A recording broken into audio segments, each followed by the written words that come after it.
Money is just an amplifier. Money is going to amplify who I already am. And I know I'm a good person and that I will continue to be a good person with money. So I just want to say that, I see a lot of entrepreneurs who are out there, and people, and even, women inside of organizations who are in high level leadership roles. And they're limiting themselves and their incredible potential, all because they have money stories and beliefs that are sabotaging their success. And so if this is you, I just want you to know up front that you are not alone. And this is super, super common. So many people grew up learning the wrong things about money. And we've all had experiences. We've been a part of conversations. We've witnessed behaviors. We've been told stories inside of our childhood, right, and our upbringing that have impacted the way that we think about money. And so what I think most people don't realize is that, we have both a conscious and a subconscious mind. And so we have our conscious mind is about 5% of the thoughts that we think, right? These are our directed conscious thoughts, like I want to buy a new car, or I'm excited to, reach out to these 3 people inside of my business this week, right? That would be a conscious directed thought that you're deliberately thinking, and then you're going to act on it. But 95% of our brain is actually made up of our subconscious blueprint, right? And so that blueprint is either supporting our success or it's limiting what's possible for us. And it's influencing the actions that we're taking. And it is also influencing the results that we're receiving inside of our experience. And so that subconscious mind is made up of all those experiences. It's made out of all those behaviors that we witnessed. It's all those stories that we were told as a child, how our upbringing impacted our money story, and it shaped our money story about how much we will allow ourselves to receive. So one of the first questions that I want to ask you inside of really identifying, what is it, how to identify your money story, the first question is just to, note for yourself right now, when you think about money, when you say the word money and you think about the money that's inside of your experience, how does it make you feel? Just right there, you're going to be able to identify whether, you're feeling really in alignment, or you're feeling like there's some dissonance or disconnection or separation or frustration or fear or resistance, or I don't know how to make the money, or I wish I had more money, right? You're going to identify just with that simple question, how do you feel about the money that's inside of your life right now? I want more money, right? Any of those thoughts that I just spoke out are really going to be on this side of the spectrum of a money story, and some feelings and some thoughts and some beliefs that are probably not working towards the abundant future that it is that you desire, right? And so what we have to realize is that, we've got to get to a place where we feel this sweet balance between being grateful, appreciative of where it is that we are now, and still excited for more, right? That's when we know when the balance is really towards the belief set, the feeling of deservingness, the knowledge that it's possible for us, right? So identify for yourself right now where you are on that spectrum. That's a really good way for us to identify, what is your money story? And what is your current belief set around a money story? So a money story is truly this simple. It's just, it's a combination of all those things that you have witnessed. It's a combination of all the things that you we're told, and then are holding on to as truth about money, right? Whether it's hard to make, it's evil, you shouldn't want it. All of that kind of stuff is what makes up your money story.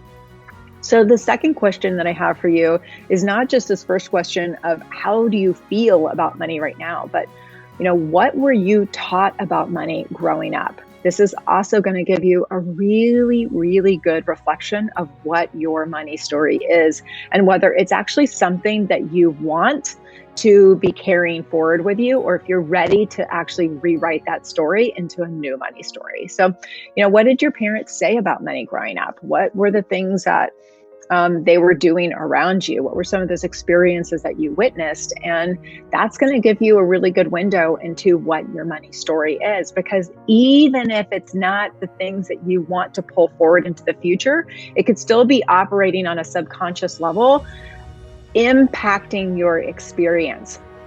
Again, you guys, we have this subconscious and this conscious mind. 5% is conscious. 95% of it is this subconscious mind that's just, this constant loop of thoughts. And what's happening is our brain is wired to help us perpetuate those stories, those thoughts, those beliefs, those emotions that we are, constantly going back to in that loop of our subconscious mind. What's magical is that the brain does not know the difference between something that is imagined and something that, we are observing in real life.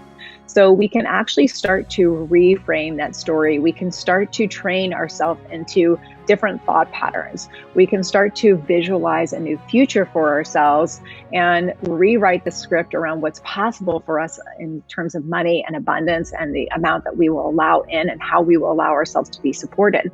And when we do that work, what we're doing is we're forming the new neural connections. We're actually starting to activate the reticular activating system, the RAS system inside of our brain, to actually make new connections and to start to scan the environment around us to actually reinforce that experience, right? So this is powerful work to be doing, because our brain is going to be looking for evidence for those, for that new story that we're telling. Also, what we're doing when we get ourselves into that visualization standpoint is that we're actually teaching our bodies how we want to feel. And so when we can get into that good feeling place around imagining the money and abundance that can be possible for us in our life, and we start to come into a place of believing in our worth and feeling confident about, what we can create, we're teaching not only our brain, but we're also teaching our body how we want to feel. And then our brain wants to reinforce that, right? It wants to create more like experiences. It wants to connect us with, people and information, right? Just think about like all the information that you are taking in a day, whether it's through social media or TV or radio or, conversations around you, conversations that you're having in your daily life. Your brain is filtering and scanning all of that information, right? It's not giving it all to you. But if your brain is set up to scan for the things that you want, it's going to filter those pieces of information out as evidence for you, right? So this is really, really powerful work. When you start to dig into what is that money story and then begin to rewrite it, you're training your brain, you're training your body how to create a new reality for yourself. And then what happens is you actually start to take action based on those new belief sets, right? You start to put into work, ways to actually create that for yourself, right? Because it's not just about getting into the good feeling, it's matching it up with aligned action. So going back to your money story is all of those experiences, right? All of those dynamics, all of those conversations, thoughts, beliefs that you heard, your family, people around you, influential folks in your life talking about how they were talking about money, right? That has shaped your money story. Cluing in right now to how you feel in your business, in your life, when it comes to money is going to give you a really good indication of where you are. Either, if this is the neutral point, if you're in a place where, you're still in the lack, you're still in the scarcity, it's not possible, there's a lot of fear, there's resistance, you're going to be able to tell that just by the way that you feel about money. So the secret tool for shifting your money story is really basic, you guys. It's identifying what that money story is and then literally doing the work to rewrite it. Seriously, writing down, this is how I want to feel about money, right? And then actually doing the work to start crafting that visual experience for yourself, getting into the emotions of being in that state, and then taking action based on that. Right? It's really doing the work to debunk any of those fears, to, bust those limiting beliefs, right? So identifying, okay, if this is the story that I've been told about money, that, money is bad and wrong, right? It's asking yourself, is this really true, right? And is this the belief that I want to carry forth into my experience? So, we can look out into society and we can see hundreds upon hundreds, if not thousands of examples where people are doing good work with money, right? So, we can bust that, right? We can say that, yeah, there may be some people who, are greedy and obsessive and manipulative, right? But that's not money's problem, right? That's an individual personality that is working in that way, right? Money is neutral. It's a neutral resource. It's a tool that is here to allow us to live our best lives, to fulfill our missions, right? And so each of us actually deserves to be, compensated massively, to be paid well.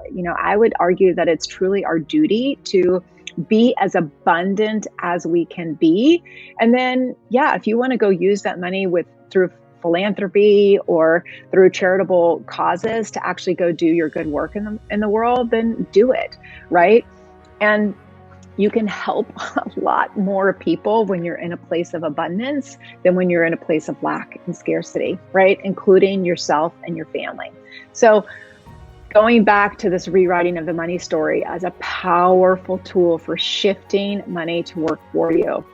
Identifying what that first fear is, what's the underlying belief that's limiting your success, that's leading you to habits, behaviors, dynamics that are sabotaging your success. First, just busting those myths, right? Busting those limiting beliefs, just identifying, is this truth or is this false, right? And if you can find even a little piece of evidence that it's false, then it's false. And then it's a matter of actually rewriting it so that it's something that you can really get behind emotionally. It's something that you can believe in energetically, right? That you can elevate your standard, you can elevate your expectation, right? And feel in alignment with that, right? So starting to state a new belief for yourself that maybe instead of, money is bad and evil, you might be able to hold the belief that, money is just an amplifier. Money is going to amplify who I already am. And I know I'm a good person and that I will continue to be a good person with money, right? So that could be the new belief that you place out for yourself. You can feel the neutrality in that, right? There's no duplicity in the thinking, right? There's no, when I say that, I can say that and know that there's no energetic disruption, right? There's no dissonance in that statement, right? There's nothing about it that I don't believe, right? I 100% absolutely believe in that statement. And so that would be something that would be empowering for me to carry forth, right? So identifying that for yourself.